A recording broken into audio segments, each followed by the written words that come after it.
الله أكبر. الحمد لله رب العالمين الرحمن الرحيم مالك يوم الدين إياك نعبد وإياك نستعين اهدنا الصراط المستقيم صراط الذين أنعمت عليهم غير المغضوب عليهم ولا الضالين.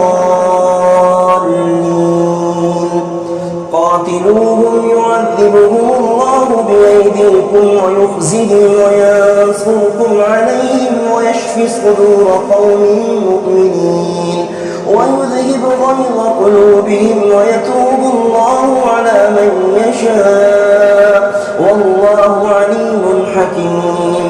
أم حسبتم أن تتركوا ولما يعلم الله الذين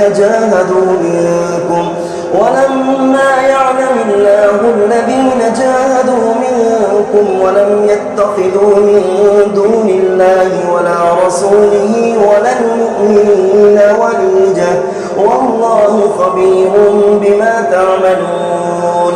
ما كان للمشركين أن يعمروا مساجد الله شاهدين على أنفسهم بالكفر أولئك حبطت أعمالهم وفي النار هم خالدون.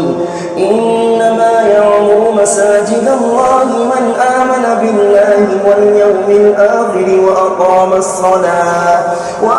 الصلاة وآتى الزكاة ولم يخش إلا الله فعسى أولئك أن يكونوا من المهتدين. أجعلتم سقاية الحاج وعمارة المسجد الحرام كمن آمن بالله واليوم الآخر وجاهد في سبيل الله لا يستوون عند الله والله لا يهدي القوم الظالمين. الذين آمنوا وهاجروا وجاهدوا في سبيل الله بأموالهم وأنفسهم أعظم درجة عند الله وأولئك هم الفائزون. يبشرهم ربهم برحمة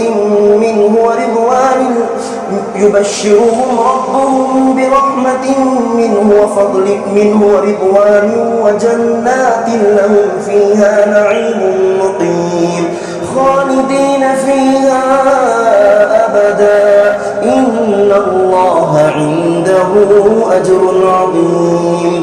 يا أيها الذين آمنوا لا تتخذوا آباءكم وإخوانكم أولياء إن استحبوا الكفر على الإيمان ومن يتولهم منكم فأولئك هم الظالمون. قل إن كان آباؤكم وأبناؤكم وإخوانكم وأزواجكم وعشيرتكم وأموال اقترفتموها وتجارة تخشون كسادها ومساكن ترضونها أحب إليكم من الله ورسوله وجهاد في سبيله فتربصوا حتى يأتي الله بأمره والله لا يهدي القوم الفاسقين.